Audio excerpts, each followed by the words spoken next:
Sa iba pang detalye ng balita ay KB Party List, ako Bicol Party List at mag-asawang ko nag-award ng 4 na bagong housing and lot, motorsiklo at TV sa mga raffle winners sa Bicol Loco Festival. Para sa detalye ng balita, nasa linya si Mega Patrol number 12, Estela Duran. Bicol Network News Report!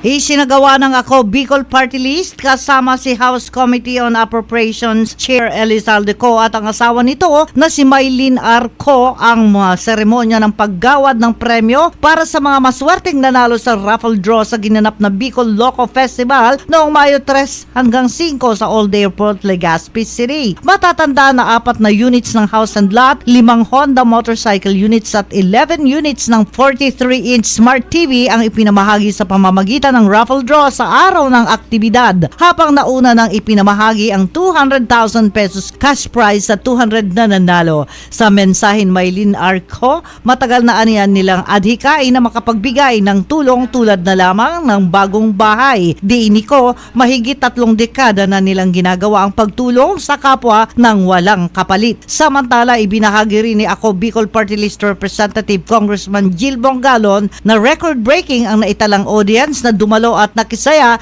sa pagsasagawa ng Bicol Loco Festival sa Albay. Umabot sa 80,000 ang dumalo sa unang gabi ng festival, habang 85,000 naman sa sumunod na araw.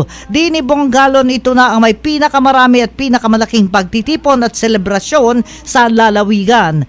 Asahan sa susunod na taon, mas lalo pang paghahandaan ng Ako Bicol Party List ang naturang pagdiriwang. Kasama mo sa Bicol Network News, Mega Patrol numero 12, Estela Duran, tatak tunay na serbisyo.